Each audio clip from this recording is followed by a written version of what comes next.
Bueno, habíamos terminado realmente todas las muestras de sangre y vamos a hablar de la muestra de orina. Sí, para la obtención de la muestra de orina,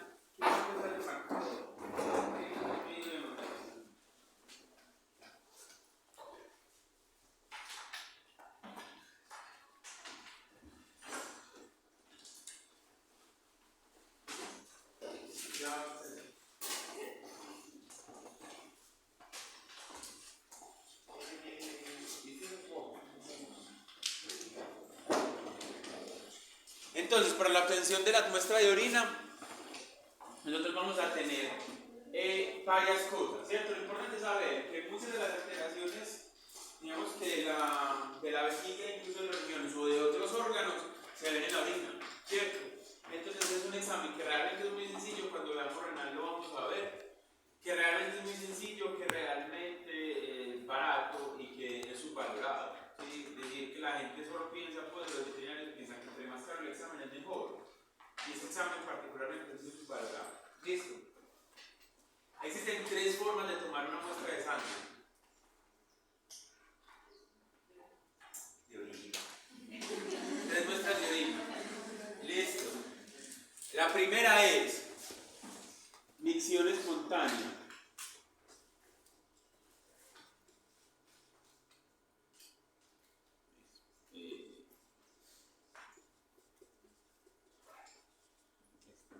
Sí, muy bien. Ahí, la micción espontánea es esta. ¿Sí? Es que el animal orina y cuando está orinando usted toma la muestra. ¿Listo? Para la micción espontánea siempre es como funciona exactamente igual que con nosotros los humanos. Hay que idealmente que sea la primera orina del día, ¿sí? Y que vos dejes correr un poquito el chorrito inicial y en la mitad del chorro pues pones el tarrito para recoger la orina. ¿Listo? Yo sé que es difícil, o sea, perros y gatos de perros. Digamos que es muy fácil porque hay muchos perros que se aguantan y uno los saca, ¿cierto? Y ahí es cuando aprovecho. Pero en los animales grandes, por ejemplo, o en gatos, pues que esta imagen que está acá, esto pues seguramente ese gato le pusieron esa tarra y salió corriendo, ¿cierto? Obviamente es súper difícil. Entonces la micción espontánea y en grandes es nada. Usted tiene que tomar una muestra, aproveche que el animal está orinando y tómela. Listo, pero lo ideal es que la orina pase más de 8 horas en la vejiga para que se pueda guardar lo que se tiene que guardar y se pueda entonces tomar la muestra. Listo, esta micción espontánea. En perros igual, el macho es mucho más fácil porque pues, él levanta la pata y uno simplemente recoge y en hembras algunas se dejan. Eso va a depender de cuánto se agache, ¿sí? Porque hay hembras que realmente están muy cerquita del filo cuando están orinando, entonces se complica un poco la cosa. Con gatos la micción espontánea es complicada. ¿Por qué? Porque la orina no puede tocar el piso. Listo, la orina pues usted no la puede tomar de la caja de arena porque ustedes saben que la arena de los gatos compacta la orina. Entonces, digamos, hay una técnica y es que recomiendan quitarle la arena al gato, ¿sí? Y se la quitan y le dejan la boca vacía y limpia. Y el gato va y orina ahí y toma la muestra con una jeringa. A mí esa toma de muestra no me gusta. Es decir, si usted llega a su casa, por ejemplo, y el perro se orinó o había orinado previamente y está en el piso, esa orina no sirve. No la vayan a coger con jeringa, no la vayan a recoger con nada, esa muestra no sirve. Tiene que ser una muestra que esté recién tomada, pues que usted la vea que esté saliendo. Si es por micción espontánea, ninguna orina recogida del piso sirve. Listo, para que lo tengan en cuenta. Porque uno de los valores que nosotros utilizamos en el hemograma, en el citoquímico, es la presencia de bacterias. Listo, entonces en el piso hay bacterias. Entonces se puede contaminar esa muestra y ese resultado se ve alterado.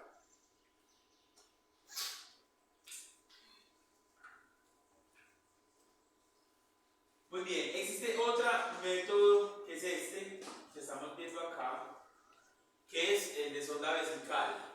Listo. La sonda vesical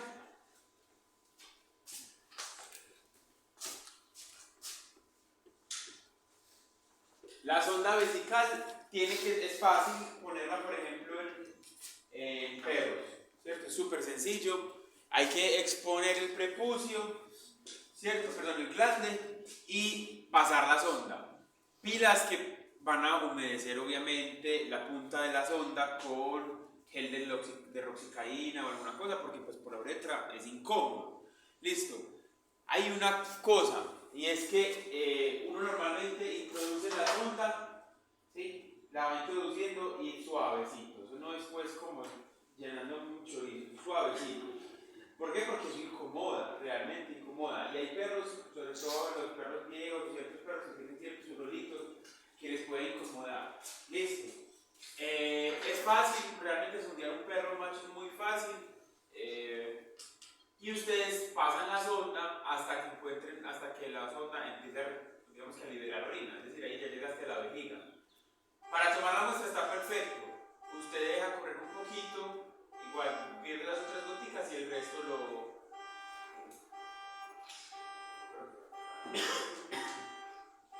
Entonces, pilas con esa sonda.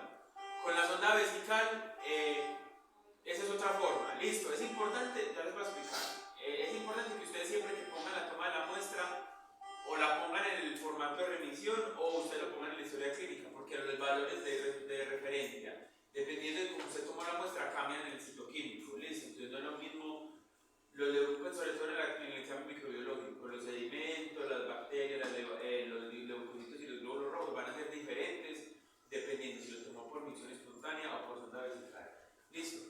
Con la sonda vesical es fácil, como les digo, en perros y se complica mucho más en otros animales. Pues en un caballo, ¿cómo lo van a sondear? ¿Cómo se imaginan? Imposible. Un macho, un caballo.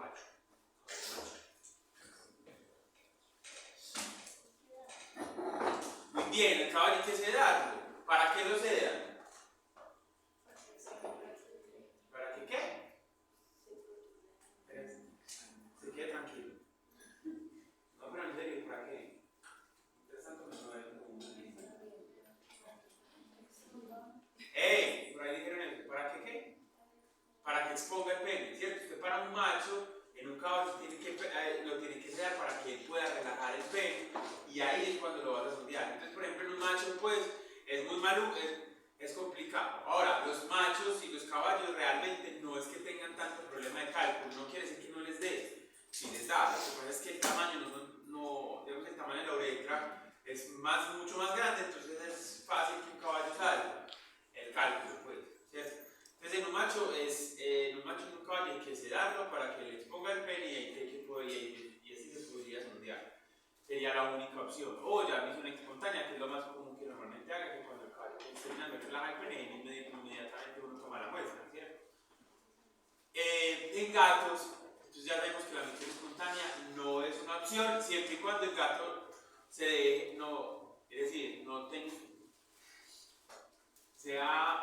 orine en el momento de que usted lo coja o que le tome una muestra o algo.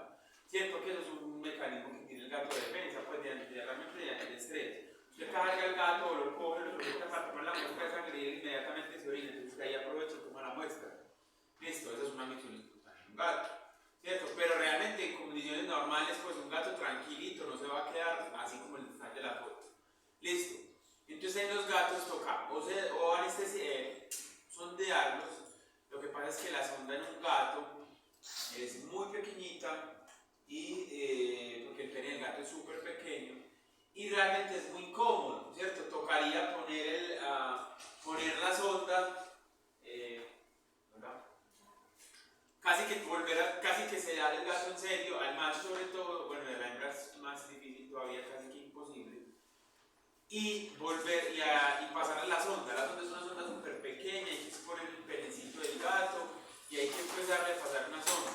Listo, eso es complicado, pues se puede hacer, pues, sobre todo en gatos que tienen ese síndrome urológico felino, les ponen esa sonda y les dejan la sonda pegada, pues los dejan sondeados para que puedan hacer las limpiezas de la vejiga y todo lo que les tengan que poner. Entonces, en algunos casos uno no puede tomar. Si el animal está sondeado, ¿sí? El perro o el gato está sondeado porque usted tiene que dejar la sonda, no sé, porque está hospitalizado, porque le hicieron una cirugía además, y él tiene bolsa de recolección de orina, la muestra de orina no la van a tomar de la bolsa de recolección, nunca, jamás, nunca. ¿Por qué? Porque esa muestra ahí está súper contaminada y muy alterada. Si ustedes le tienen que tomar citoquímico a un animal sondeado, le debe retirar la sonda, pues la bolsa, no la sonda, le debe retirar la bolsa de recolección, ¿sí? Hacerle pues, como cerrar la sonda, es decir, ponerle un clip, eso, generalmente las sondas de orina tienen como una llave, ¿cierto? Entonces uno que la tiene abierta está todo el tiempo liberando orina, pero si vos la cerrás, pues nada, simplemente cierra la vejiga y ya está, porque la sonda está cerrada. Entonces cierra la llave de la sonda y espera un momentico y ya después simplemente toma la muestra. ¿Listo? Ya. Hay una tercera forma, ¿sí? Que es la forma más común que se haga en pequeños animales, que es la que están viendo sobre la derecha, ¿sí? Que se llama punción vesical o cistocentesis. Esas dos formas, esa punción vesical, esa cistocentesis, anteriormente se hacía así como ustedes la están viendo, no había ecógrafo, ¿cierto? Entonces se permitía, sobre todo en gatos es muy fácil porque usted un gato usted sabe que usted lo palpa y le puede sentir los riñones y le puede sentir muy bien las vísceras.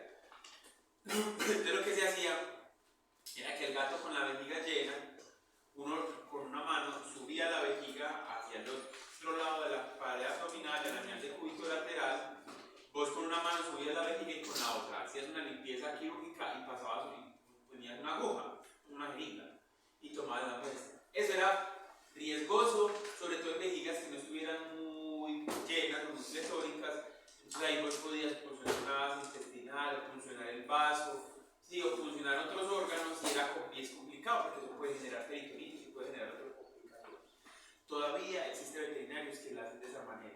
¿Sí? Yo no la recomiendo, ya es muy raro que hagan de esa forma la toma de muestra de orina de punción vesical, ¿cierto? Cistocentesis. Todas las cistocentesis se hacen ecoguiadas y es un procedimiento supremamente sencillo. Supremamente sencillo. ¿Por qué? Porque la vejiga, usted ya vio la ecografía, es lo que más fácil de ver, un ecógrafo, ¿cierto? Usted sabe más o menos dónde está la vejiga, que es un globito negro. Entonces usted pone el ecógrafo ahí y por la misma parte por la que va el transductor va bajando usted la jeringa. Obviamente el paciente tiene que estar con la limpieza pues, de la zona y demás. Y por la misma parte en la que va el transductor usted pone la jeringa y usted alcanza a ver la imagen cuando la aguja ingresa a la vejiga. Y cuando la aguja está dentro de la vejiga usted toma la muestra y ya. Listo, esa muestra también le sirve para cultivo. Para cultivo de orina, normalmente como casi todas las muestras de orina las envían por cistocentesis, digamos que todos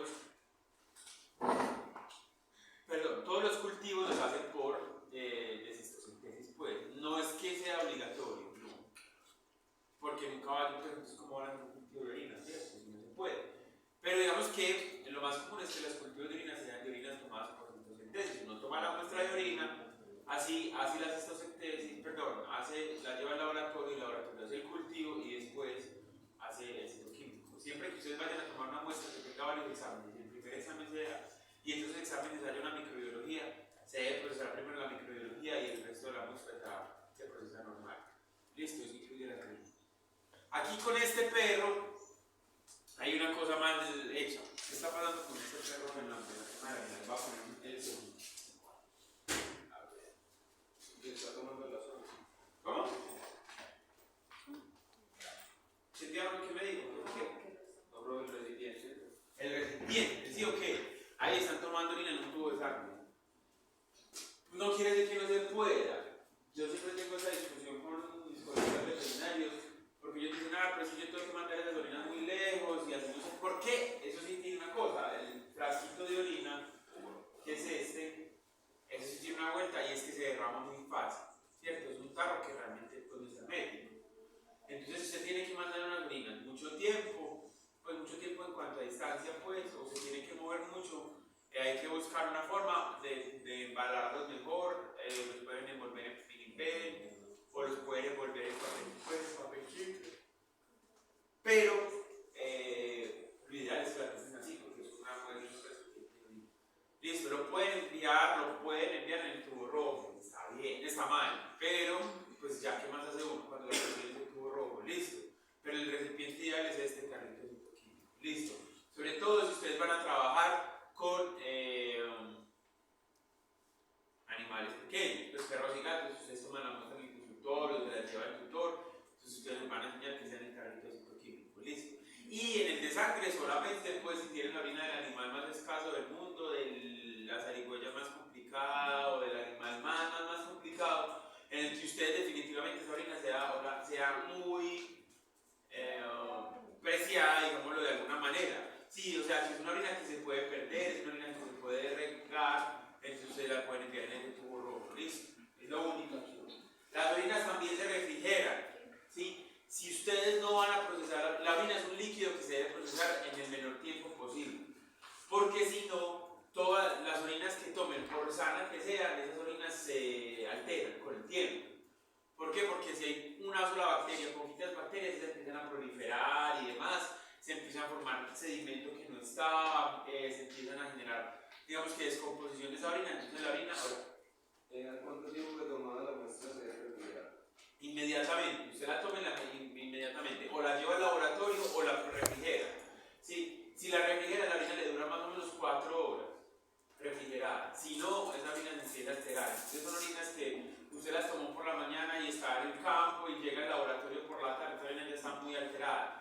Lo ideal es que se mantenga refrigerada, pero es una orina que se puede alterar mucho.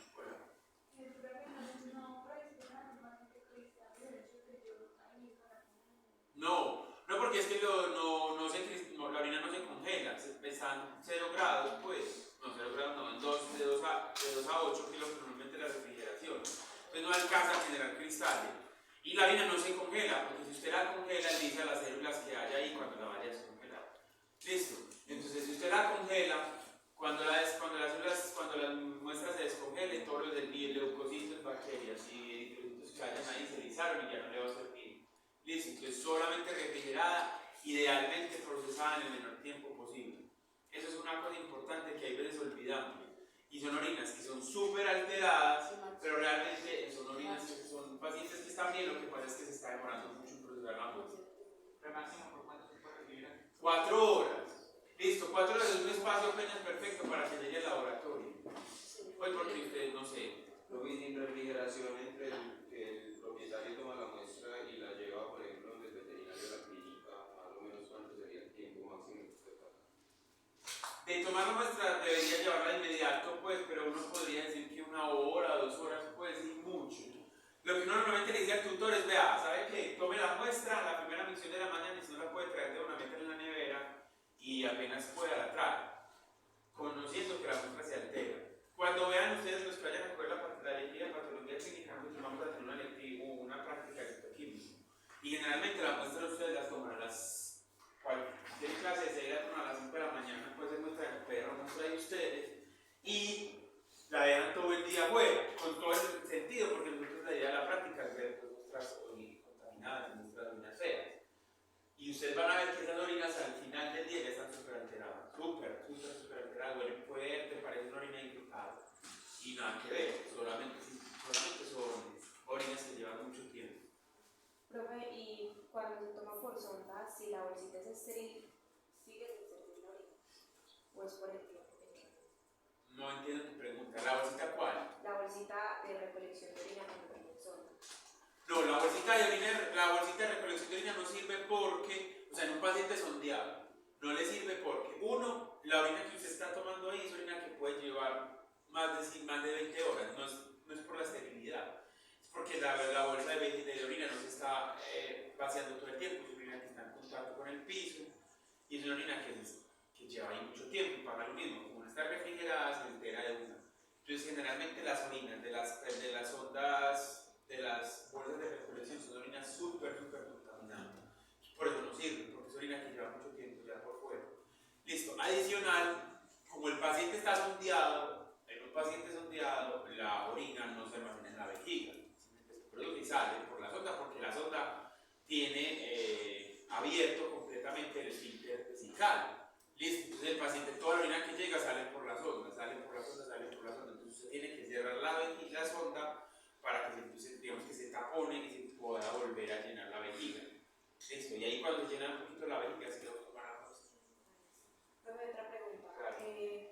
digamos que si un perro acaba de orinar, yo tomo con una jeringa ¿Del piso? del piso, pues pero si no se van a mirar bacterias, solo que Siempre, células ¿cómo que así? están. O sea, si yo tomo una muestra del piso, pero no voy a evaluar bacterias, sí se puede. Entonces que yo vi que una vez.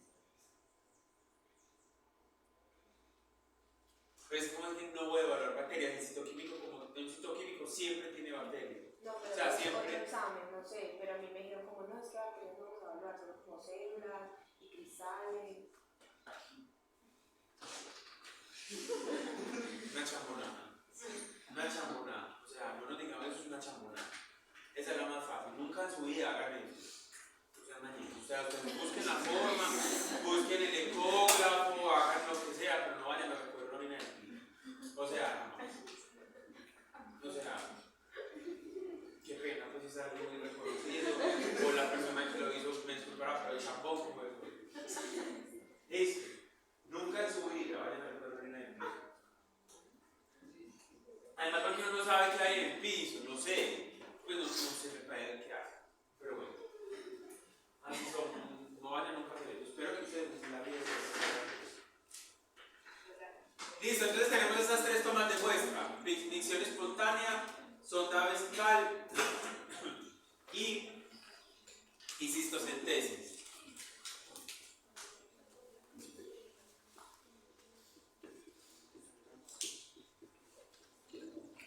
Esta es la más fácil, pero es la más complicada de tener porque no todo el mundo en la clínica tiene ecógrafo, ¿cierto?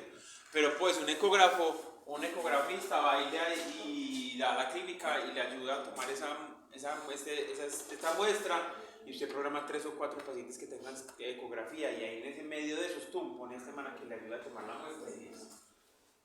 Cuando ustedes vayan a retirar la sonda, a mí se me olvidó decirles del paciente sondeado, ustedes pueden tener el paciente sondeado todo el tiempo porque es un paciente renal, por ejemplo, o es un paciente que estuvo posquirúrgico de una cirugía de vejiga o de cálculos y hay que dejarlo sondeado pues un tiempo. Si el paciente no está sondeado, sino que usted le pasó la sonda solamente para tomar la muestra de orina, la sonda, usted toma la muestra y retira la sonda. Cuando usted retire la sonda, esa sonda, pues usted la sigue dejando en la punta de acá, la parte externa, la sigue dejando en el recipiente. ¿Por qué? Porque ahí todavía va orina. Usted la va sacando y la va volteando para que toda la orina que venía en la sonda también quede en el recipiente. Eso es importante porque ahí pueden quedar células o sedimento que es importante analizar. ¿Listo? Normalmente siempre en el citoquímico hacemos un examen físico, un examen químico de la orina y el sedimento. El sedimento es digamos que el examen más importante porque es el que te dice si hay bacterias, si hay leucocitos, si hay eritrocitos, si hay cristales o demás.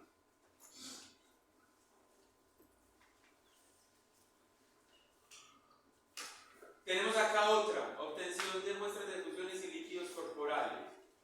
¿Quién sabe qué se está viendo en esta imagen? Se va a tomar ahí. ¿Qué líquido vamos a tomar ahí? Líquidos cefalorraquídeos, muy bien. Ahí, yo no sé si se alcanzan a hacer ahí la imagen, pero básicamente estos son las tuberosidades bueno, la pelvis. Listo.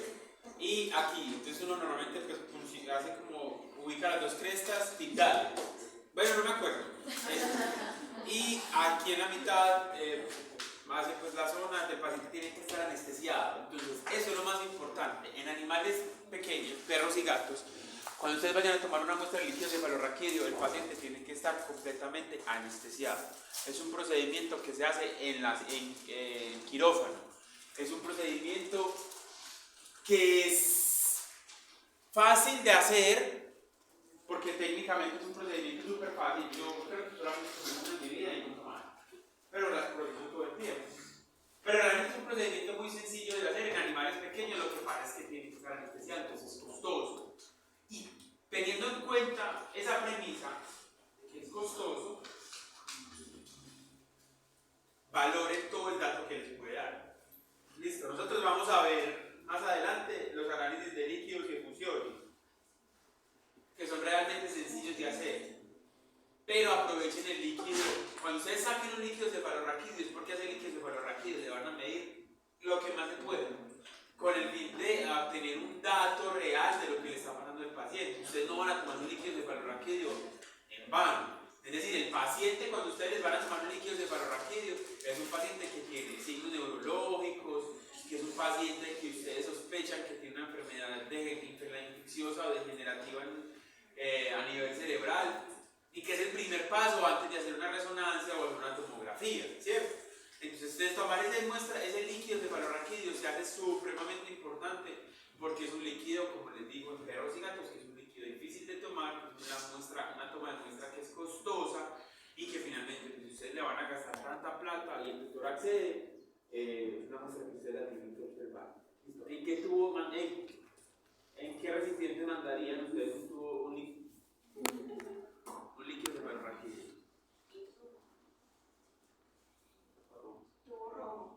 ¿Por qué? Pues porque no tienen ningún anticuerpo.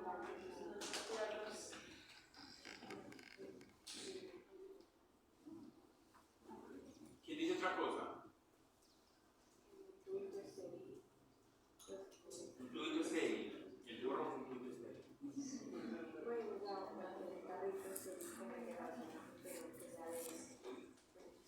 En la jeringa. En la jeringa se puede. En el tubo rojo también. Lo que pasa es que con la jeringa no es tanto porque realmente ustedes ponen un catéter epidural y eso sale. Yo no sé si ustedes han tomado muestra de líquido cefalorraquídeo, pero eso sale. Pues no es como que. Bueno, dependiendo del perro, puede ser algunos que salen goticas muy pequeñas y otros sale un poquito de chorrito, entonces uno la toma directamente de ahí. Pero no solamente el tubo rojo, van a tomar la muestra en tubo rojo y en tubo lila, los dos. Listo. El tubo rojo les va a servir para hacer los análisis que ustedes, digamos que son las químicas de ese líquido. Usted a ese líquido le puede medir lo que usted quiera. Anticuerpos, glucosa, lactato, creatinina, bilirrubinas, urea, lo que usted quiera. Y eso lo hacen en el tubo rojo. ¿Listo? ¿Y el tubo lila? ¿Para qué sirve el tubo lila? ¿Para qué sirve el EDTA? ¿Cómo? Es un anticoagulante, pero el EDTA tiene una función importante. Lo vimos cuando vimos los tubos lilas hace 2 semanas. Conserva la morfología celular. Muy bien. Entonces, como hay más células, vemos que normalmente es un líquido muy acelular. Entonces hay que conservar la morfología de las posibles células que hayan ahí. Entonces por eso se toman las dos tubos, el rojo y el lila, del líquido cefalorraquídeo. Realmente de todos los líquidos, ¿cierto? De todos los líquidos ustedes siempre van a tomar un tubo rojo y un tubo lila. Tubos líquidos me refiero, líquido cefalorraquídeo, líquido sinovial, efusiones torácicas y efusiones abdominales. ¿Sí? Esos son los líquidos de los que hablamos de líquidos. Cefalorraquídeo, tórax, abdomen y articular. Sí, esos son los líquidos en los que ustedes van a mandar pues, al laboratorio. ¿Cierto? Y siempre los van a mandar en esos lotes. Este es el que estamos viendo acá. Es otra toma. Bueno, si ustedes sospechan que el paciente tiene una infección y quisieran cultivar ese líquido, lo pueden hacer con la jeringa. ¿Sí? Toman un poquito en una jeringa y eso sí lo mandan al laboratorio a cultivar o lo toman con un medio de transporte o demás que ahorita las vamos a ver. Ustedes alcanzan a ver bien esta imagen que estamos acá, bien. Ese es un tórax de un gato. Pues un gato. ¿Qué le están haciendo una punción en un tórax? Si ustedes alcanzan a ver acá, bueno, el líquido es completamente amarilloso, es un líquido pues normalmente no es así, seguramente el paciente tiene pues una neumonía o un absceso o listo, miren que normalmente el líquido de piel no es así pues, no es claro, pero contaminado sí está. ¿Alguien sabe cómo se llama esta manguerita? No, la llave de 3 días es lo que está puesto en la jeringa, pero la manguera. ¿Cómo? Mariposa pericraneal. Muy bien, eso tiene. Yo les voy a tratar de sacar mis dotes de dibujante. Resulta que el tórax es fácil de funcionar. Ustedes al tórax lo pueden funcionar. Bueno, nos falta otra, una función pericárdica, ¿cierto? Una periocardocentesis, pero esa sí es más pro porque les toca hacer la conectografía y eso les toca pues hacer, no es como chuzar y ya. Listo. Pero el tórax, yo voy a tratar de, vamos a suponer que este es el tórax de un gato. ¿Qué?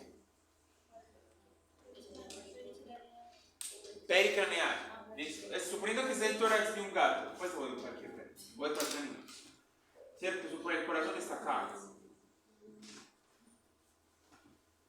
Resulta que cuando los animales les van a hacer esa punción, generalmente cuando uno tiene que drenar un tórax es porque el animal tiene disnea, ¿cierto? Porque tiene un edema pulmonar confirmado o porque el animal llegó politraumatizado, ¿cierto? Entonces el animal llegó politraumatizado y no puede respirar bien y usted no tiene la posibilidad de hacer la ecografía, la radiografía para que vea la silueta cardíaca elevada en el caso del neumotórax.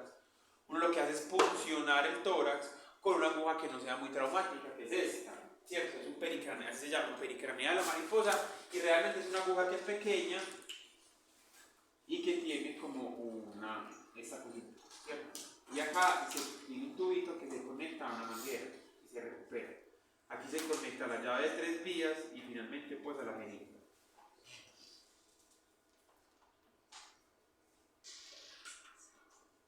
Listo, suponiendo pues que esta es la versión para adultos. Digamos que este pericraneal usted tiene varias ventajas. Que usted llega al tórax, sí, pero no funciona pulmones, no va a funcionar pues como órganos importantes.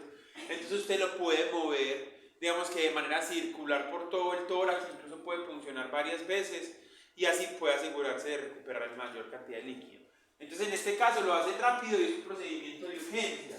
Sí, miren, que el pericraneal está unido a esta llave azulita que es la llave de 3 vías y aquí está recuperando el líquido. Hola. Pero la función se tiene que hacer entre algún espacio intercostal. Sí, no específico, porque uno no sabe dónde está, o sea, uno no sabe dónde está la mayor cantidad de líquido. Lo que uno siempre hace es funcionar en 3 zonas, alta, media y baja, ¿cierto? Pues la baja no lo vaya a pegar cerquita del corazón, después del quinto espacio intercostal usted lo hace, ¿cierto? Y funciona en esas 3 zonas para recuperar. ¿Hasta cuándo van a recuperar? Van a vaciar un tórax hasta que la presión de la jeringa sea negativa. Es decir, ustedes van recuperando hasta que llegue un momento en que la presión, usted suelta el émbolo y vuelve y se sube, ¿sí? Porque ahí la presión ya está negativa, es decir, usted le recuperó la presión negativa al tórax. ¿Listo? Pues hasta ahí van a hacer la punción. ¿Listo? Hay pacientes que usted le saca y le saca líquido y esa punción y esa punción negativa se demora mucho en recuperar. Eso va a depender de varias cosas. Uno, de la jeringa que usted le ponga acá, ¿cierto? O sea, usted le puede poner jeringa de 10, de 20 o de 50. Si usted va a sacar, no sé, un béisbol de 50 kilos y le va a pasar con una jeringa de 10, ahí se puede quedar el día entero succionando. Entonces digamos que dependiendo del tamaño del animal, uno le pone la jeringa para más gruesa, porque entre más presión haga, pues más velocidad se va a llenar y se va a demorar menos en recuperar la presión negativa del tórax. Profe, retirar esa cantidad de líquido tan rápido no es equilibrado. Sí, incluso se puede morir. Cuando usted está descompensando un tórax de un paciente muy descompensado, cuando usted está descomprimiendo un tórax de un paciente muy descompensado, eso ocurre mucho en gato. Listo, no es que esa es otra cosa. Si usted ve al paciente muy descompensado, usted le va haciendo presión, le pone una jeringa más pequeña, una jeringa de 10 por ejemplo, y le va haciendo más suave.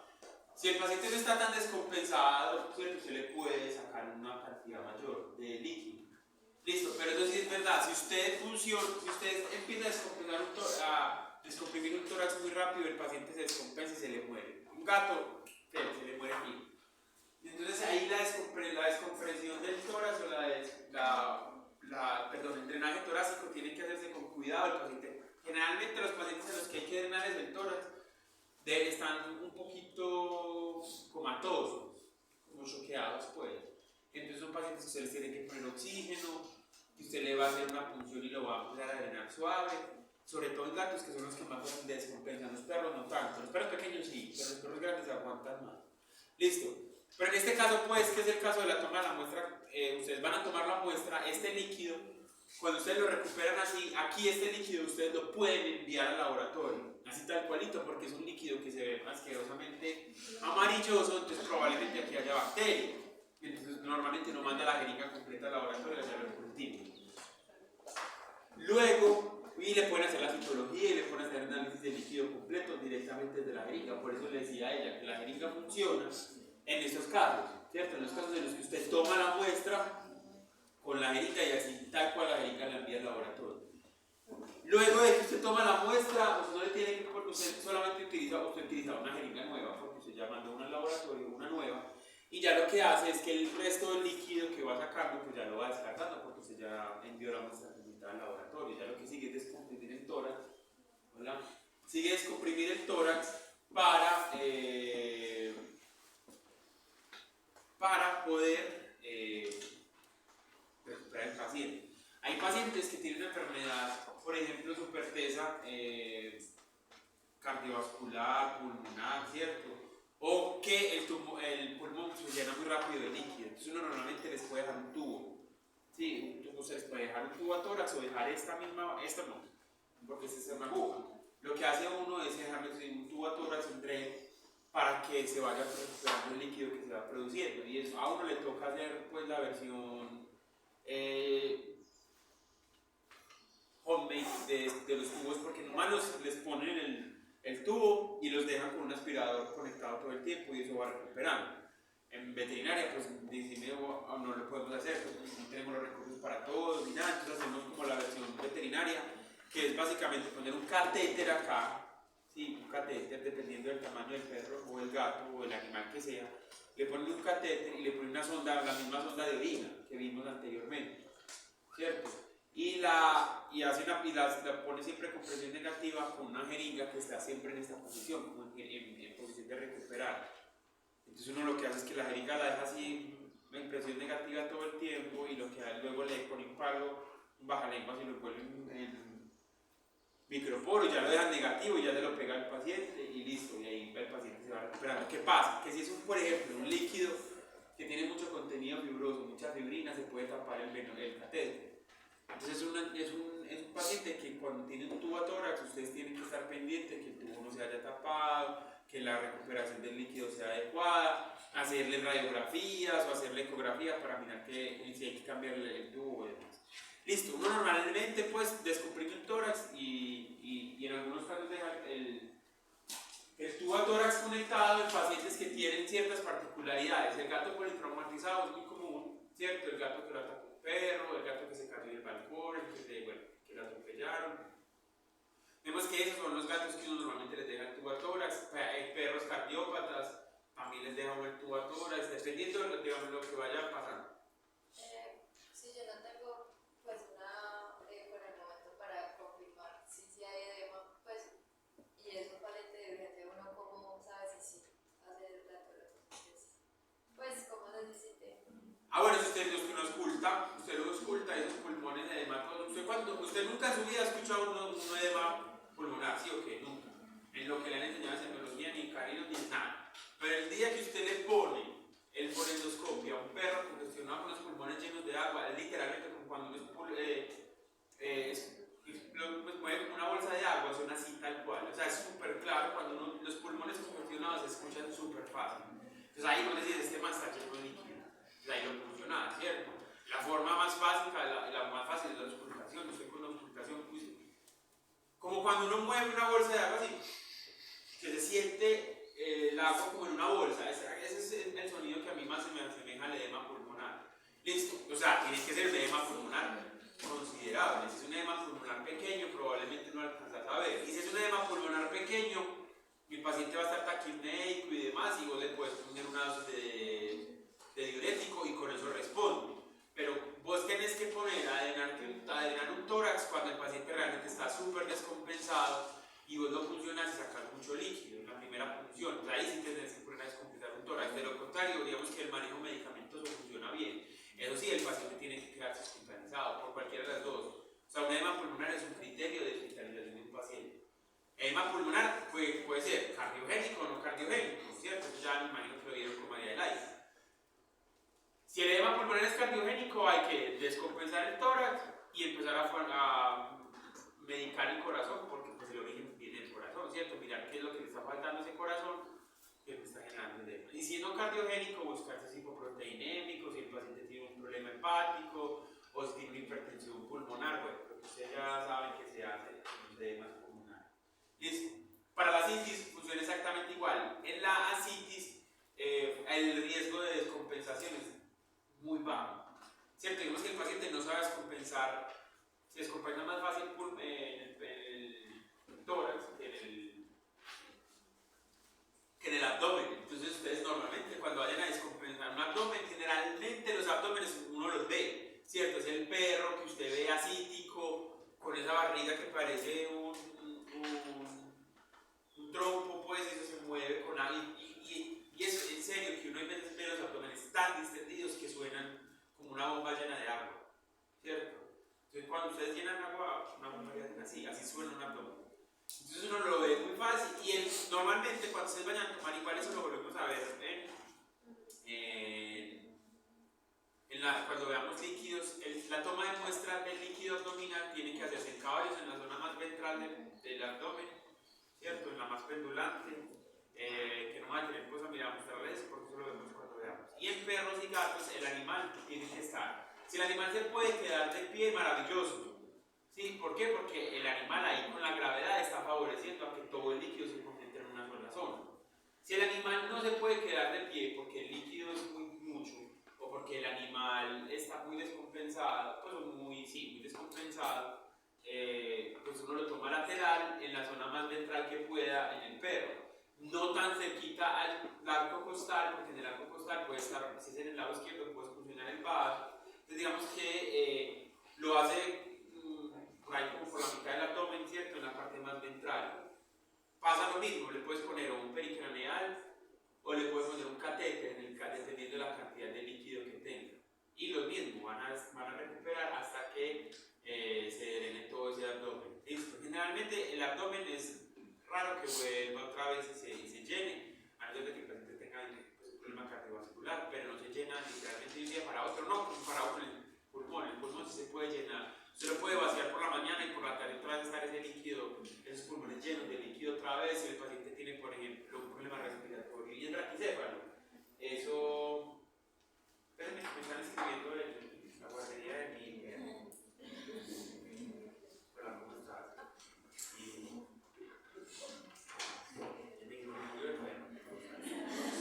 Bueno, entonces. Les estaba diciendo, entonces el abdomen digamos que se puede drenar fácil, es una muestra que la van a mandar igual en líquido abdominal, en líquido tubo rojo y en tubo lila.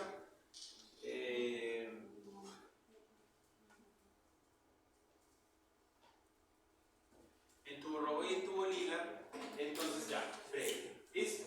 Y para lavados articulares y para toma de muestras de líquido articular funciona igual. Lo que pasa es que el líquido articular es un líquido que es mucho más viscoso, obviamente por el ácido hialurónico del líquido articular, entonces tomar la muestra puede ser un poquito maluco.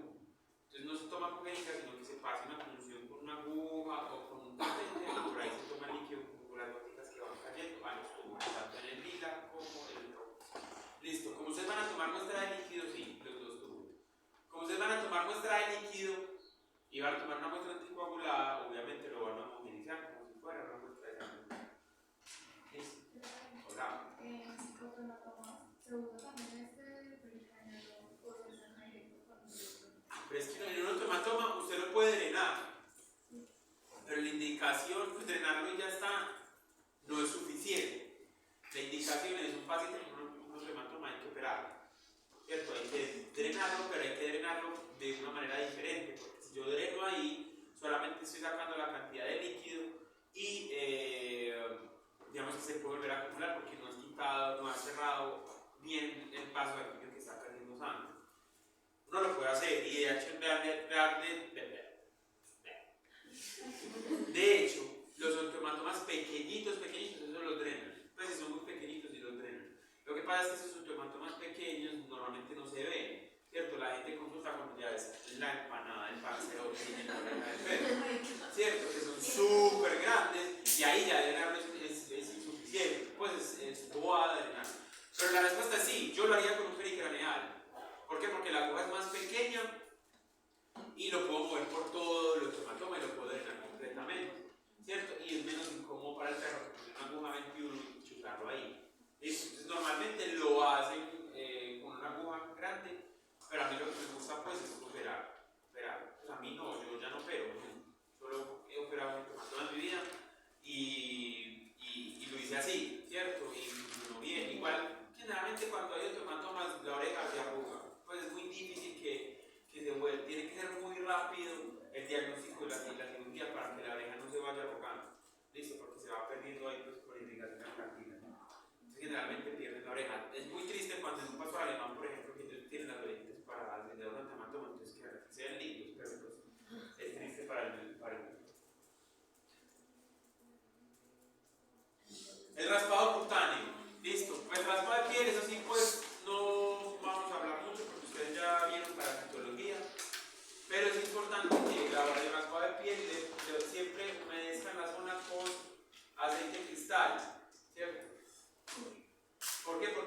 permite que la descamación celular sea mejor.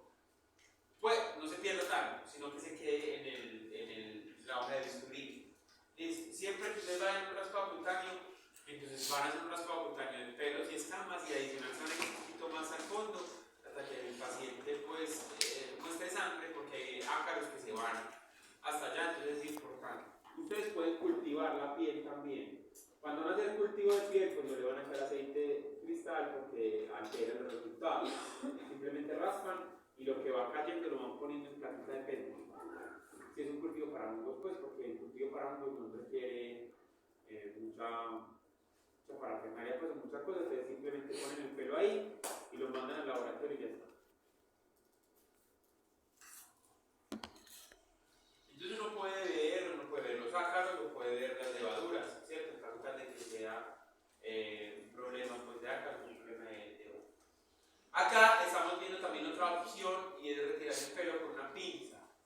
Sobre todo si ustedes sospechan que el paciente tiene una lesión fúngica.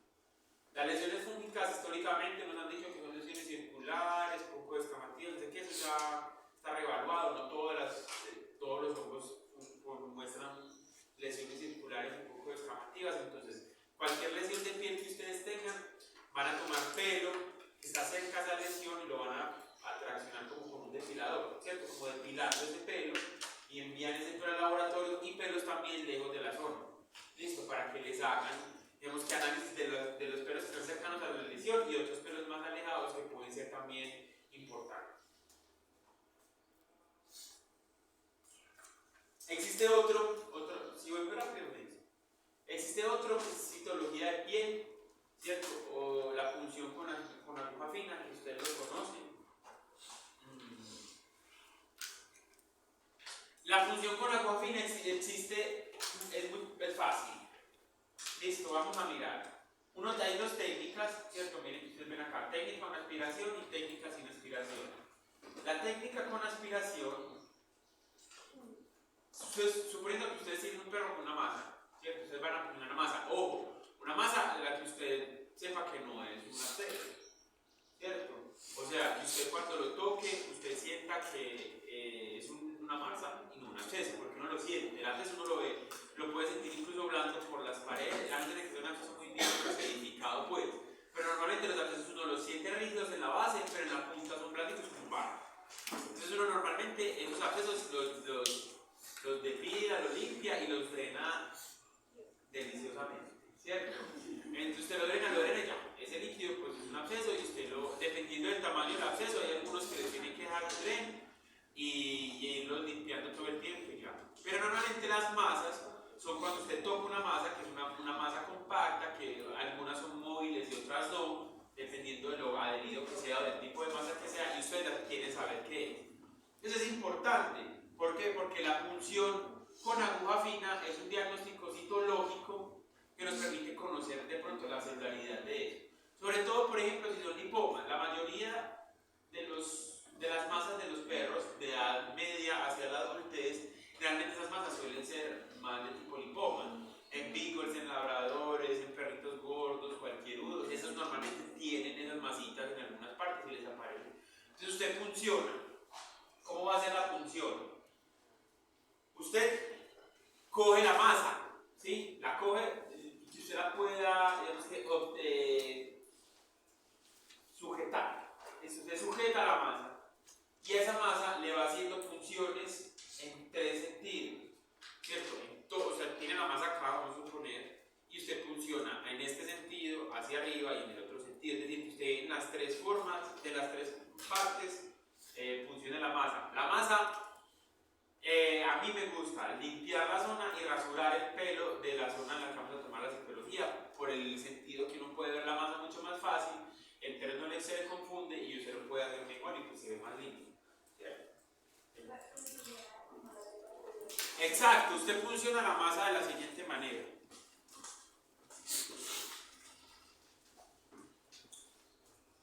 Vamos a suponer que esta es la masa. ¿Listo? Esta es la masa. Entonces, usted la masa usted la tiene aquí con sus dedos firmes. Y con otra mano, ¿sí? Usted va a poner la aguja y la jeringa y va a funcionar acá, va a funcionar acá y va a funcionar acá. En tres puntos. ¿Listo?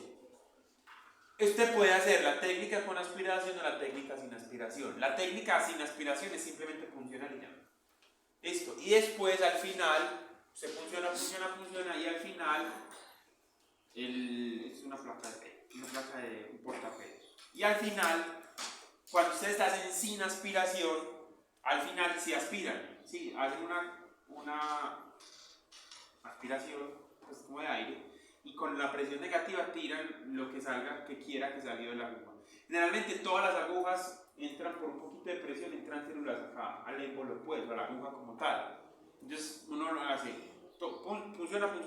funciona, jala a la placa. Listo, uno hace 1 o 2 placas de esta técnica sin aspiración. La técnica con aspiración es lo mismo, funciona en las mismas partes, pero cada que funcione va haciendo succión. Funciona, succión, y viene otra vez acá, termina de hacer la succión y tira en 2 o 3 placas dependiendo de lo que usted quiera, siempre van a quedar secas. Eso lo deja secar al ambiente. Cuando es un lipoma, ustedes funcionan y sale y es como si saliera aceite. Listo. Y es un líquido que se demora mucho en secarse y es un líquido que uno lo ve que es un lipoma. Igual lo manda al laboratorio, pues simplemente le muestran adipocitos ahí teñidos asquerosamente y ya los ve y ya. Entonces dice que es un lipoma, pero el lipoma se puede convertir en liposarcoma y ustedes ya sabrán de oncología más que yo. Entonces digamos que por eso es que es importante hacer citología de todas las masas. Normalmente las citologías de masas son citologías que uno hace en masas que son raras, como que uno nunca las ha visto, que son masas más duras y cuando se funciona no recupera líquido, porque también puede ser una vacuna enquistada, ¿cierto? Un proceso inflamatorio ahí localizado, ¿cierto? Un seroma. Entonces digamos que dependiendo de la primera función, uno decide si le hace citología o no. Las masas normalmente son duras y ya. Si usted tiene duda de la masa, no sabe si es líquida o si es sólida, se le puede hacer una ecografía a esa masa, pues simplemente pone el transductor en la masa y si es absceso, usted ve la cápsula del absceso y ve el líquido más, pues lo ve adentro. Si es completamente líquido, solamente se ve como una vejiga. Y si es una masa, se alcanza a ver el parénquima y en algunos casos se ve hasta los vasos sanguíneos dependiendo de la masa que sea. Y digamos que un ecógrafo es una buena técnica, es una buena ayuda para el diagnóstico rápido de cosas, ¿cierto? Porque usted dice, no, eso es un líquido, ya miro yo cómo cambia la toma de la muestra y demás.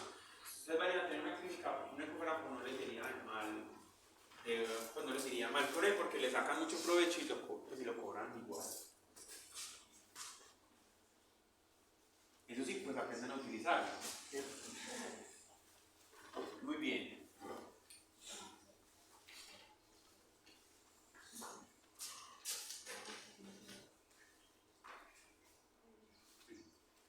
Bueno, ahí está. En algunos casos se pueden hacer extendido de sangre, en otros no. Eso va a depender, pues extendido de lo que recuperen en la citología. Eso va a depender de la cantidad sí, como cantidad de contenido, eso es lo que suena raro. Pues de la cantidad del material que se recupere, ¿cierto? ¿Por qué? Porque hay veces uno funciona y es como funcionar una muestra, como si hubiera funcionado un bolo sanguíneo, que es mucha sangre. Entonces ahí es muy líquido. Entonces ahí si ponen una gota, se recuperan mucho, ponen una gota y hacen un extendido de sangre. Pero si es poquito, incluso ustedes no alcanzan a ver nada de lo que funcionaron, solamente cuando hacen la presión negativa, ahí sí.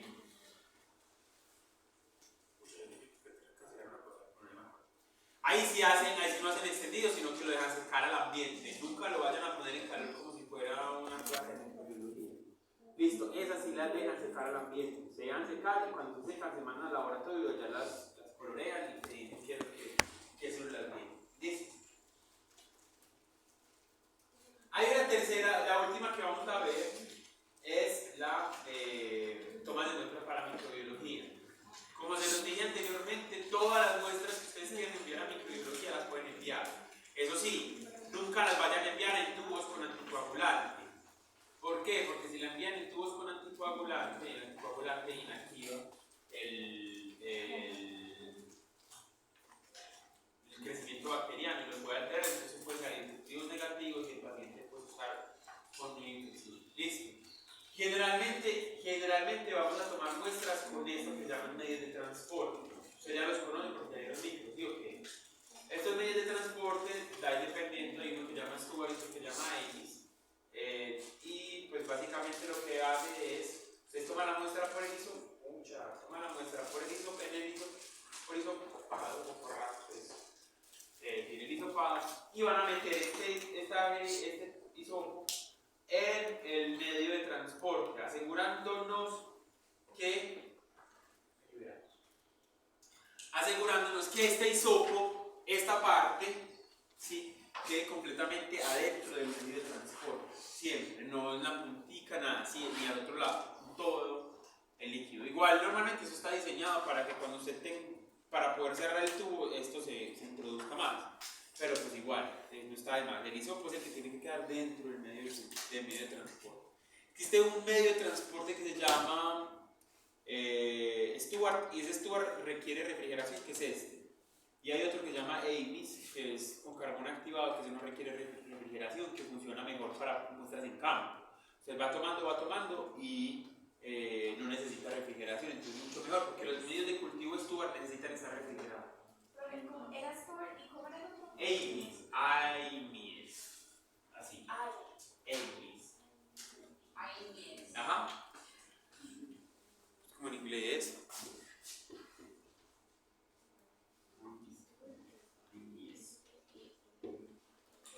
Stuart y Amis.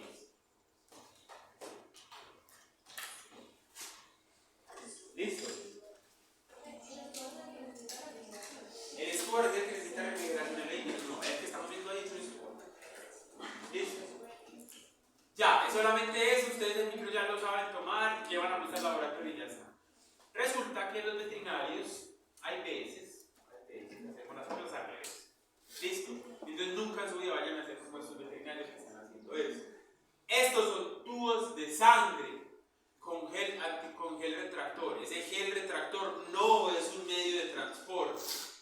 Listo, estas fotos son verdaderas, o sea, son muestras que nos llegan a nosotros al laboratorio. Estos son tubos de sangre. Listo. Y esto tiene gel separador. Si usted me pone a mí un hisopo en un gel separador, esta muestra se dañó, esta muestra se dañó y esta muestra se dañó. ¿Listo?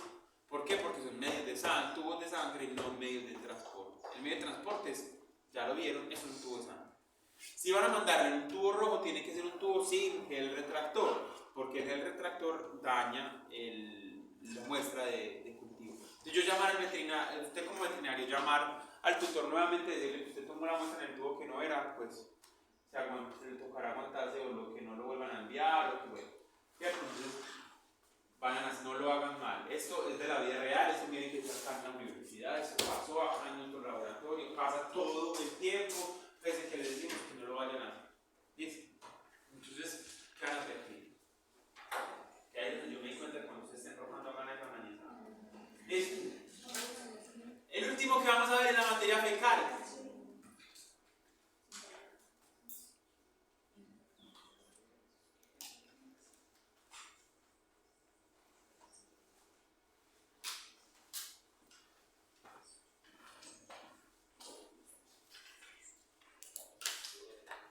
La materia fecal, ustedes ya saben cómo hacen el parasitológico, yo no me voy a detener en eso. Listo. Lo importante es que si ustedes van a tomar muestra de sangre, de materia fecal, la pueden hacer en animales grandes directamente en la ampolla rectal, ¿cierto? Con el guante de palpación, ustedes palpan, pues meten el guante en la mano, tal, y se la ampolla rectal y sacan el guante. Uno puede enviar el guante directamente. Realmente nosotros necesitamos en el laboratorio 10 gramos de materia fecal. 10 gramos es el valor, digámoslo así, ¿cierto? Es el valor mínimo. 10 gramos. Eso es lo más, lo mínimo que necesitamos. Pero pues en animales grandes uno lo que hace es recibir el guante de palpación directo y está bien. Porque pues yo una vaca que defeca así, yo la voy a meter en un carrito de coprológico así, ¿no? ¿Cierto? Entonces ya, envíeme el guante, nosotros separamos la porción que necesitamos y ya está, y el resto lo descartamos. Entonces en caballos y en vacas súper bien. En los otros animales, pues también nos pueden tomar desde la ampolla rectal, pero pues, ¿para qué? esa sí se puede tomar del piso. ¿Por qué? Porque finalmente es una muestra que es contaminada de por sí, porque vienen microorganismos del intestino. Ahora, son varias cosas. Uno de la materia fecal le puede hacer el parasitológico, que es el que ustedes están viendo acá abajo, que ese no importa si la muestra está contaminada. Pues no importa, no es que la alteración de la microbiota no cambia mucho con la materia fecal del piso. Eso sí, pues es una materia fecal que usted vio que el perro defecó y usted tomó la porción que necesitaba y ya está. Listo. Tiene que ser también recogida de inmediato, pero está bien recogida del piso. En gatos no la pueden coger directamente de la arena. ¿Por qué? Porque la materia fecal del gato está contaminada, que se le pegan la arena. ¿Sí?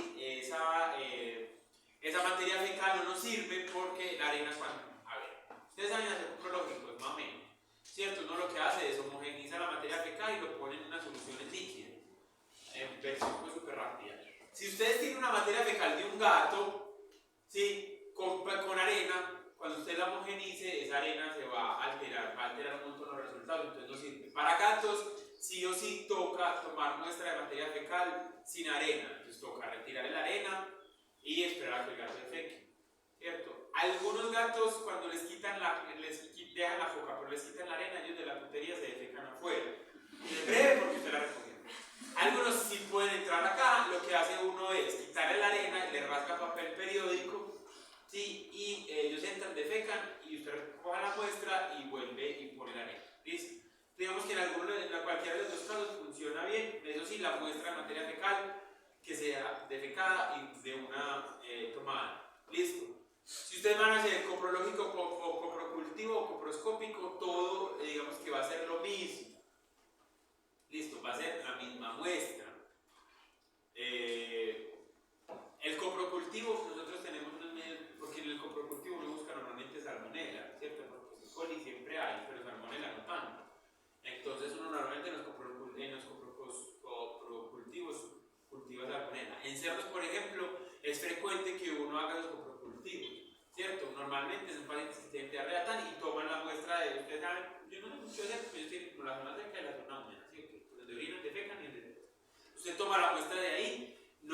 Para coprocultivo tampoco tiene que ser pues una muestra muy demorada y no se puede demorar mucho, perdón.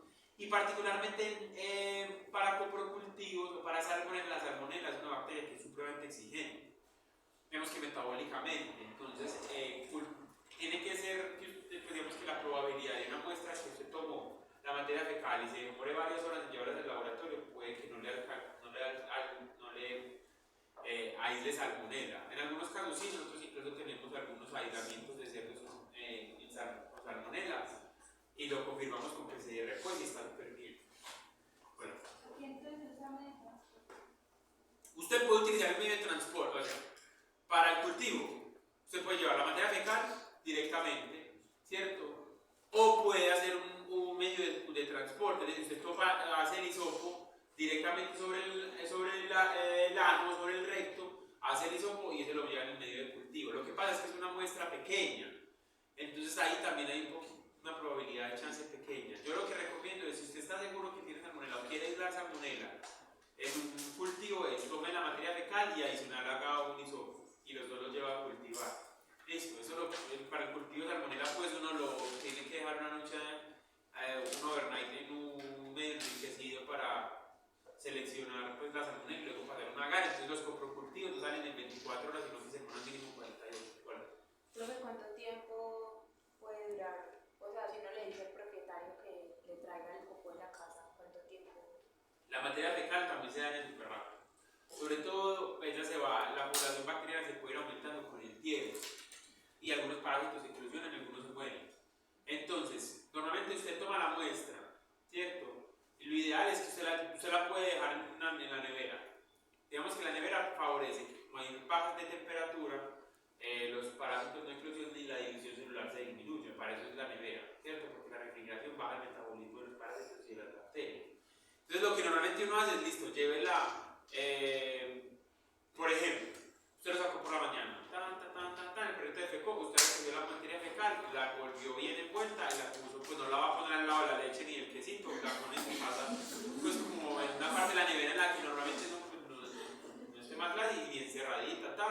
y la deja en la nevera y usted se termina de organizar y la lleva al laboratorio. Listo, en una neverita refrigerada. Esa está bien. Pero si usted, por ejemplo, la tomó por la noche, también bien. O sea, la tomó por la noche, la dejó en la nevera y la lleva inmediatamente al otro día. Pero si usted la tomó por la mañana, la dejó afuera o se la llevó en el carro a pasear la materia fecal por toda la ciudad mientras usted iba a hacer todas las vueltas y como a las 4 de la tarde la llevó, es una muestra que la lleva mucho tiempo. Es una muestra que puede ser muy alterada sin estar alterada. Listo, entonces yo lo que normalmente en refrigeración la materia fecal dura mucho más. Listo, en refrigeración la materia fecal te puede durar perfectamente 8 horas. Pero si no está en refrigeración, esa materia fecal se daña de una, se altera súper rápido. Normalmente los tutores son cuidadosos con eso, además porque pues nadie quiere tener una muestra de materia fecal en la nevera mucho rato. Entonces eso favorece a que usted toma la muestra, el tutor toma la muestra e inmediatamente la lleva, luego lo recoge y la dejan ahí en la puerta del carro y van, se organizan tan y la llevan de un al laboratorio, o sea, es rápido, realmente la toman la muestra de materia fecal es rápido. ¿Listo? Los agentes de materia fecal son estos, ¿cierto? Usted hay también personas que los envían en tubos de sangre, sobre todo si son materias fecales diarreicas, por ejemplo de lechones o de animales muy diarreicos que los toman en tubo rojo, pero pues, ajá. ¿Alguna duda? Listo, vamos a empezar entonces el tema de hematología, por ahí vamos a empezar. Listo. Ya voy a abrir la diapositiva.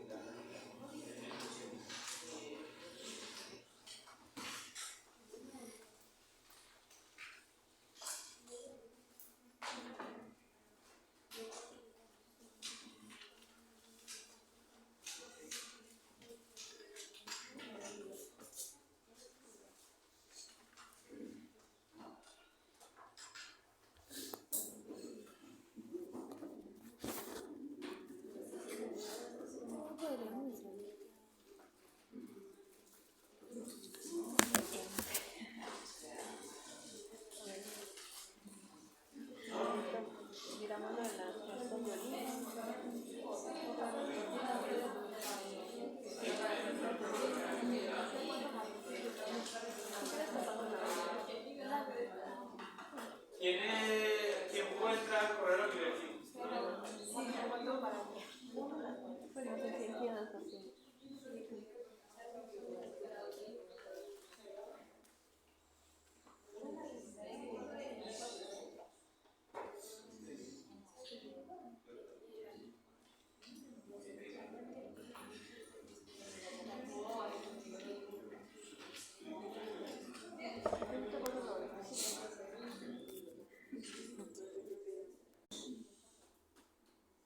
Ya vimos la toma de la muestra, ¿cierto? Ya vimos en qué tubo se debe recuperar, en qué tubo se debe almacenar. Y ya vamos a, digamos que en la parte en la que la muestra llega al laboratorio. ¿Qué le hacemos nosotros en el laboratorio? ¿Qué les da a usted los resultados de un hemograma? ¿Cierto? Cuando usted recibe el resultado de un hemograma, les entregan un montón de datos. Siempre el hemograma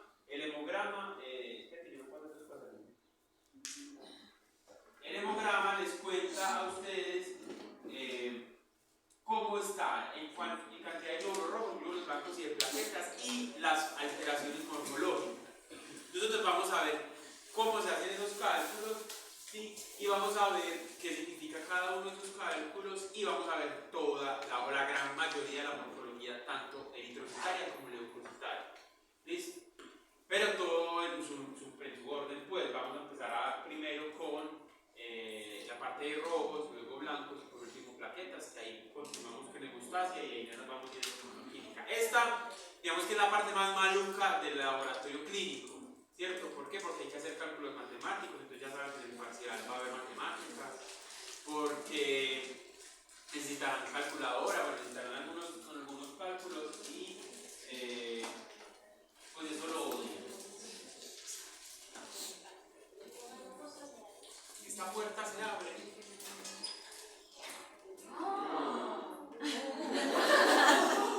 Nadie.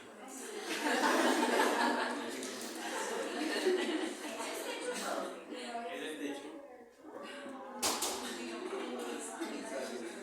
Pero es que todos quedamos.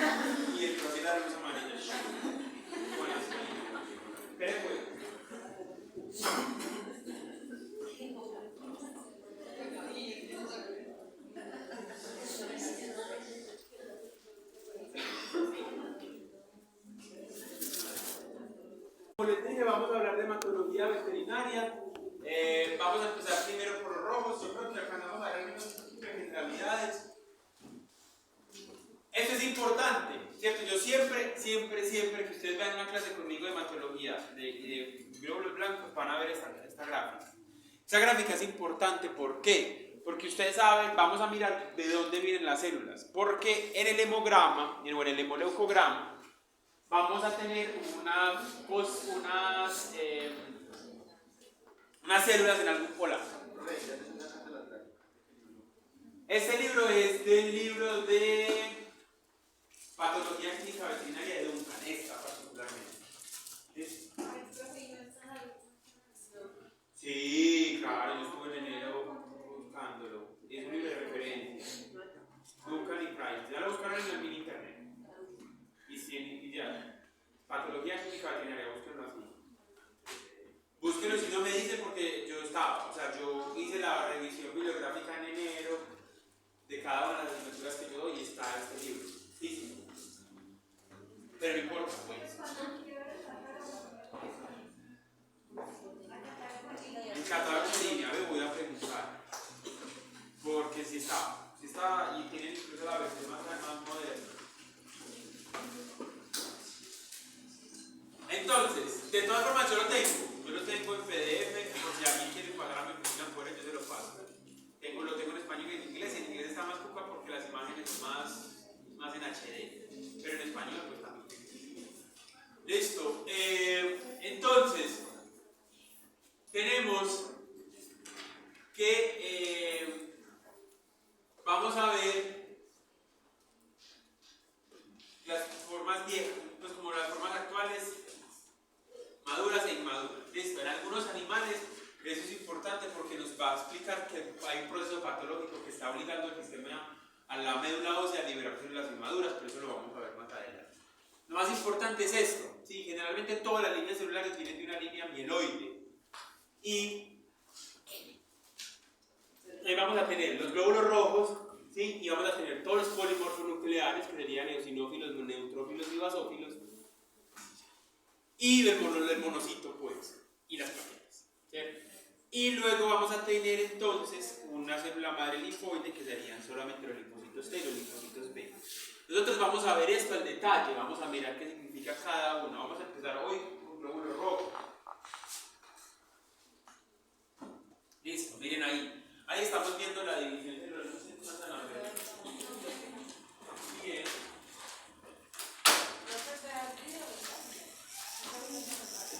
¿Qué?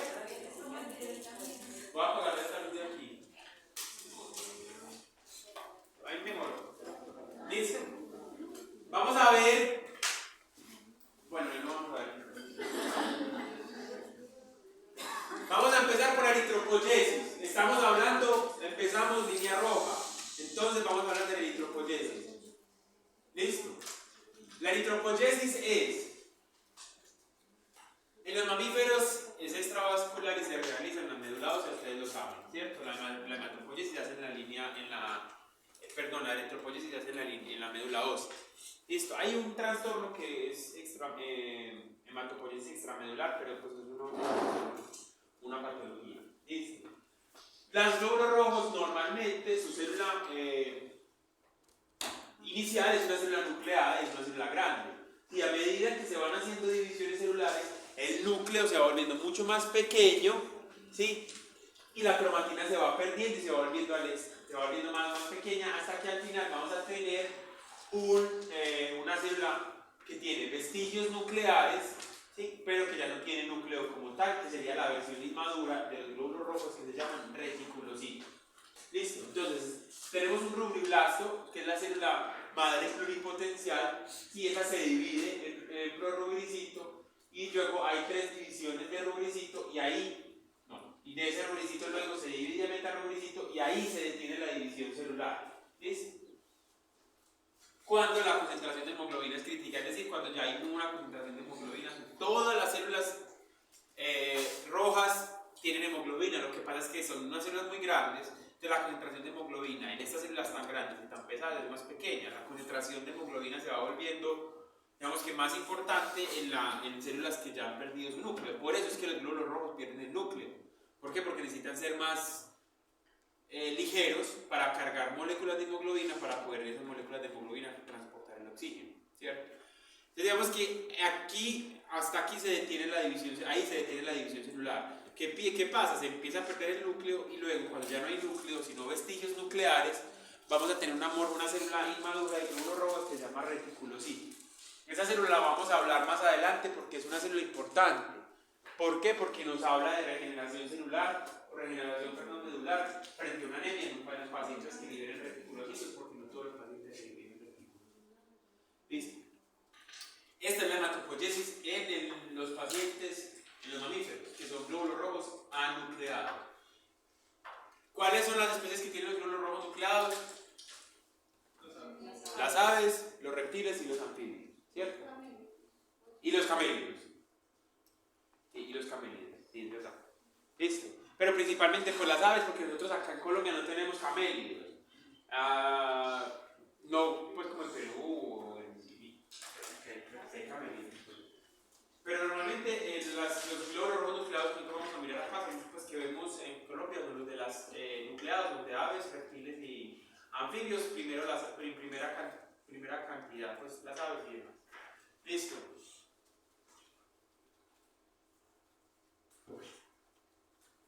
Muy bien. ¿Me puedes repetir esos nombres, por favor?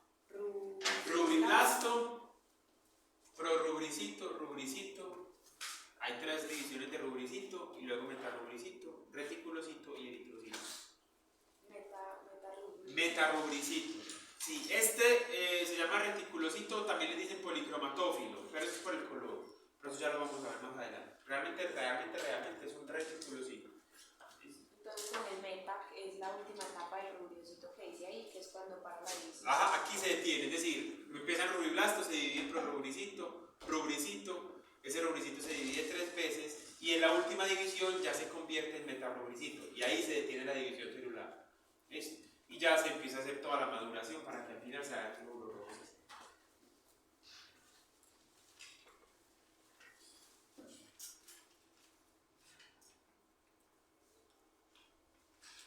Los reticulocitos en la mayoría de las especies permanecen más o menos de 2 a 3 días en la médula ósea.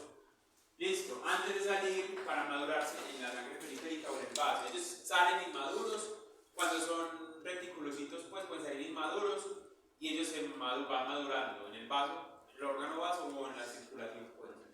¿Listo? En bovinos y en equinos los reticulocitos sí o sí madurarán en la médula ósea. Entonces, de ahí a que ustedes, no sé si lo sabían o lo escuchan, que dice que los equinos y los bovinos no liberan reticulocitos a sangre. Y es verdad. O sea, realmente lo último que se sabe es que sí liberan, pero es una porción muy pequeña, menor al 1%. Entonces, un animal tan grande, hacer un recuento de una célula que es menor al 1%, pues nada. Entonces, digamos que es imposible encontrar reticulocitos en la circulación de un caballo o de una vaca. Listo. Entonces por eso es que uno no hace recuento de reticulocitos en bovinos y en equinos. Listo. Cuando uno quiere ver regeneración, ya vamos a ver cómo hacen entonces para ver regeneración en una vaca y en un caballo, pero normalmente pues no lo podemos ver por reticulocitos como si lo hacemos en perros y gatos, y en humanos pues, y en primates, que es muy fácil de hacer. Más o menos todo el proceso de eritropoyesis en promedio en todas las especies dura alrededor de 5 días. Eso es importante. ¿Por qué? Porque usted nunca en su vida vaya a pensar que usted un paciente le hizo un hemograma hoy, el paciente estaba anémico y al otro día usted le quiere hacer un hemograma porque le puso complejo B. Pues no le va, no, o sea, ¿cierto? No espere que en 24 horas haya un cambio hematológico. Leucocitario sí cambia. Pero digamos que hematológico no vaya a pretender que le cambie el hemograma muy rápidamente, pues en 24 horas, eso no va a pasar. ¿Listo? Y la médula ósea tiene esa capacidad de aumentar la eritropoyesis cuando sea necesario. Entonces es una médula ósea funcional. Normalmente las médulas óseas funcionales, ellas responden a la falta de glóbulos rojos. ¿Cuándo se pueden perder glóbulos rojos? en anemias hemolíticas, en hemorragias, ¿cierto? Nutricionales también, parasitarias, ¿cierto? Digamos, infecciones en general, se pueden producir glóbulos rojos y eso hace que la médula ósea responda a esa pérdida de glóbulos rojos realmente a la hipoxia. Si realmente la médula ósea responde a la hipoxia, realmente la médula ósea responde a la eritropoyetina renal. Y la eritropoyetina renal se produce como respuesta a la hipoxia, o se libera como respuesta a la hipoxia.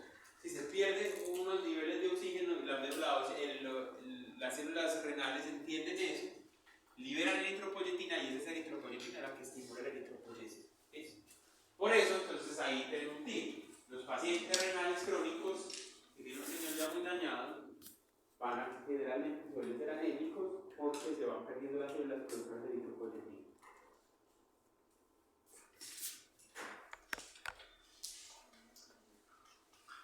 La eritropoyesis es regulada. ¿Sí? ¿Por qué? Porque la eritropoyesis no se puede estar sobredimensionada todo el tiempo. ¿Listo? No se puede estar sobredimensionada todo el tiempo. ¿Por qué? Porque en algún punto pues esa eritropoyesis va a ser se tiene que regular. Es decir, si el paciente estaba anémico, se recuperó de la anemia, ya. La médula ósea no va a seguir produciendo, ¿cierto? Entonces, la eritropoyetina, digamos que estos son los cuatro mecanismos que regulan la eritropoyesis. Uno, la eritropoyetina, ya se los dije, se produce en las células intersticiales del riñón como respuesta a la hipoxia, ¿cierto? La eritropoyetina. El hígado produce más o menos del 10 al 15% de la eritropoyetina, pero no es suficiente para generar un estímulo grande de la médula ósea para generar pues, glóbulos rojos. Entonces dice, pues si no tiene riñón, tiene hígado. Pues no, mi ciela, porque el hígado, digamos que no funciona de la manera más, más óptima como órgano pues, productor de eritropoyetina. La eritropoyetina inhibe la apoptosis de las células precursoras y estimula la síntesis de hemoglobina, que básicamente eso es eritropoyesis, ¿cierto? La eritropoyesis se estimula porque la eritropoyetina actúa ahí. ¿Listo? También hay una citoquina muy importante, la interleuquina 3. Ustedes vieron en neurología las otras funciones de ella, pero hay una función hematológica, ¿sí? Junto con la eritropoyetina, la interleuquina 3 estimula la multiplicación de las células eritrocitarias. Los andrógenos también estimulan la liberación de eritropoyetina. Por eso es que algunos machos, generalmente los machos suelen tener un recuento eritrocitario un poco más alto que el de las hembras, ¿cierto? En primates digamos que es mucho más pronunciado porque las hembras primates menstruan, ¿cierto? Entonces ahí pierden un poquito de glóbulo rojo. Pero en los animales mamíferos que no menstruan es normal encontrar que los machos suelen tener un recuento eritrocitario un poquito más alto que las hembras. ¿Sí? Y las hormonas tiroideas. Las hormonas tiroideas también regulan el metabolismo. ¿Ves? Ustedes saben que las hormonas tiroideas son las responsables de regular el metabolismo. Entonces, en un paciente que tenga déficit en la producción de hormonas tiroideas, o sea, que tenga ¿qué enfermedad? Hipotiroidismo, ¿sí? Es común encontrar esos pacientes con un recuento de glóbulos rojos más bajito o tendientes a la anemia. ¿Sí? ¿Qué pasa? Con las hormonas tiroideas es que usted va a apenas diagnosticar el paciente como hipotiroideo, usted le empieza a suplementar la levotiroxina, digamos que ese trastorno eritrocitario desaparece, ¿cierto? En un paciente que no tenga, pues que no esté medicado, probablemente sí se pueda ver con un poquito de anemia, ¿cierto? Siempre va a ser más común la anemia que la concentración de glóbulos rojos, que eso tiene un nombre pues. Esto se llama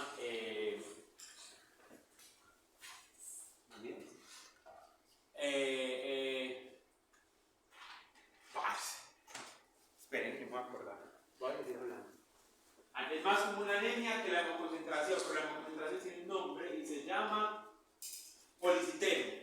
¿Listo?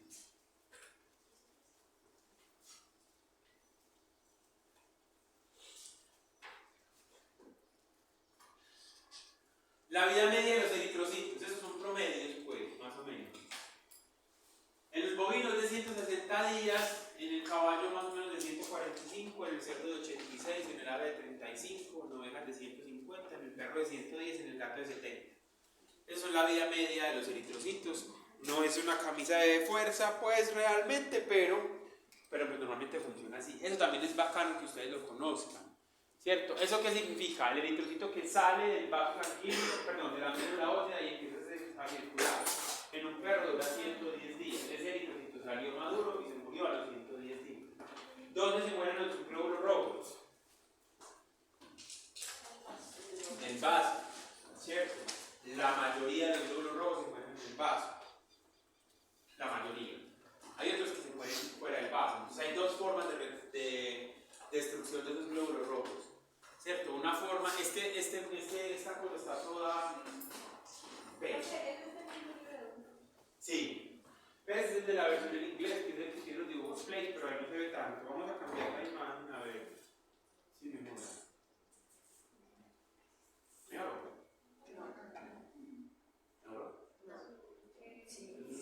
Claro.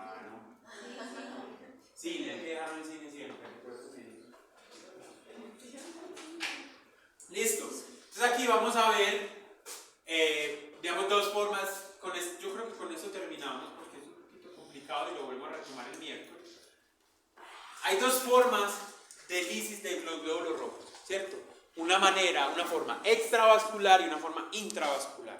Es más común, ¿sí? La mayoría de los glóbulos rojos, casi todos, se mueren de manera extravascular en el órgano que dijeron ahora, en el vaso, algunos también mueren en el hígado, ¿cierto? Y la destrucción de esos glóbulos rojos se encargan los macrófagos. Los macrófagos van a reconocer cuando un glóbulo rojo está viejito y lo van a fagocitar, ¿sí? Y en esa destrucción fagocitaria de esos glóbulos rojos, nosotros vamos a tener que va a quedar hemoglobina libre, ¿cierto? La hemoglobina es un producto que se debe reciclar. ¿Por qué? Porque metabólicamente es muy desgastante hacer hemoglobina desde cero. Entonces la hemoglobina se recicla, ¿cierto? La hemoglobina se recicla. Entonces, cuando el glóbulo rojo es fagocitado por el macrófago en el hígado o en el vaso, ¿sí? La hemoglobina queda libre y se libera y se parte en tres partes, ¿sí? Esa hemoglobina.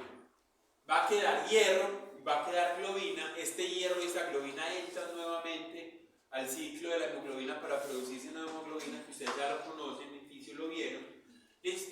Pero queda un componente importante, ¿sí? Un componente importante que se llamará bilirrubina no conjugada, ¿sí? En toda la destrucción, todos los glóbulos rojos cuando se mueren, ya sea porque se los fagocitan o porque se mueren, va a quedar libre bilirrubina no conjugada. Esa bilirrubina no conjugada va al hígado para conjugarse y es la que llevará a la formación de la bilis. Eso lo volvemos a ver cuando veamos hepático, las implicaciones de la bilirrubina. Normalmente se mueren así. Hay una porción de glóbulos rojos que se mueren de manera intravascular, es decir, en el vaso sanguíneo, se lizaron en el vaso sanguíneo. Por viejos, algunos, es una cantidad muy baja que ocurre esto, a no ser de que el paciente tenga una enfermedad hemolítica intravascular, ¿cierto? Si tiene una enfermedad hemolítica intravascular, pues la lisis intravascular de glóbulos rojos se va a producir pues, de mayor cantidad. Listo, entonces, en este caso, este glóbulo rojo, ¿sí? No se lisó en el vaso sanguíneo, perdón, en el macrófago, sino que se rompió en el vaso sanguíneo. Queda hemoglobina libre. Esa hemoglobina libre tiene, digamos que, tres formas de metabolizarse. Se rompe como apoptosis. Sí, se rompe la vesícula, la membrana celular, por viejo, o por una enfermedad, o por un tóxico, como sea, simplemente se rompe la membrana celular y como el glóbulo rojo no tiene nada más que hemoglobina, entonces lo que queda más grande, pues más libre es hemoglobina. Listo, esa hemoglobina, digamos que tiene tres formas de metabolizarse y o excretarse. Listo, la primera es que esa hemoglobina libre se vaya al al riñón, ¿sí? Esa hemoglobina libre se vaya al riñón y salga por orina, que es lo que nosotros conocemos como hemoglobinuria. Pero Sí. es normal en cantidades pequeñas.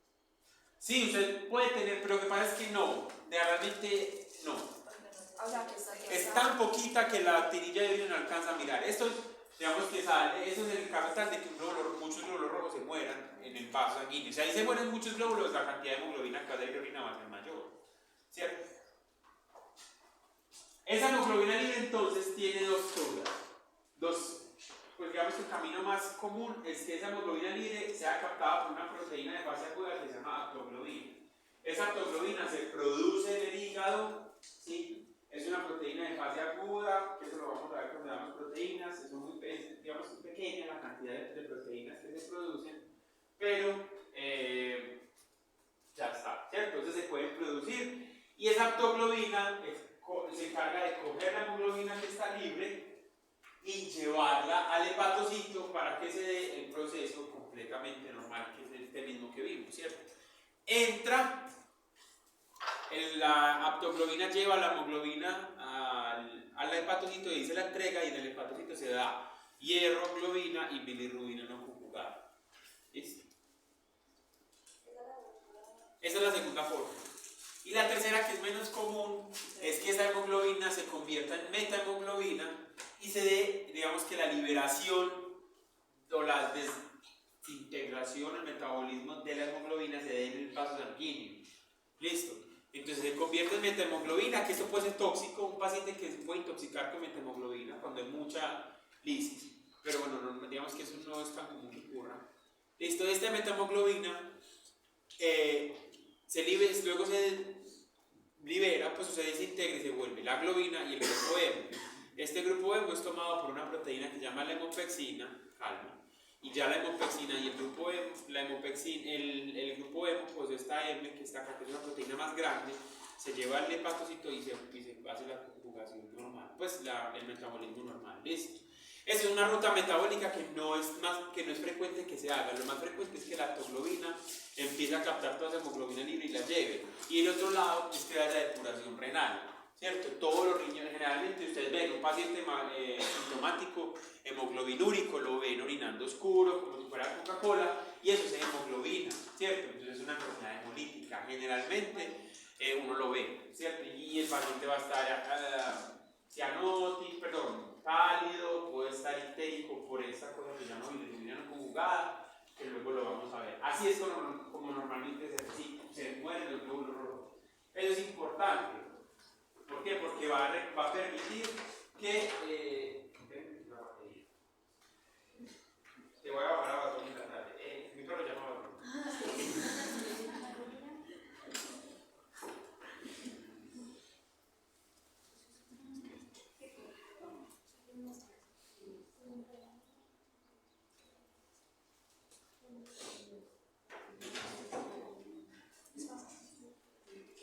Listo, entonces así normalmente se mueren. Todos los glóbulos rojos mueren así. La mayoría, el 99.9% por ahí 99% se mueren así. ¿Cierto? O sea, hace un recambio a nivel del macrófago, el macrófago los lisa, los libera y tal. Hay otra pequeña cantidad que se muere así. Listo, por eso estos valores de bilirrubina no conjugada los vamos a evaluar cuando veamos hígado. ¿Sí? Y vamos a ver que esos valores generalmente son muy bajos, son menores al 0.01. Entonces son muy bajos, a no ser de que el paciente tenga una enfermedad que aumente la producción de esto, ¿cierto? Que lo más común es que sea, por ejemplo, las anemias hemolíticas. Entonces, hemotrópicos, leptospira, intoxicaciones y demás hacen que los glóbulos rojos se mueran en el vaso sanguíneo, que es una hemólisis intravascular, ¿sí? Sale mucha hemoglobinuria y adicional hay mucho acúmulo de bilirrubina no conjugada. ¿Sí? Igual eso lo vemos después cuando veamos cita.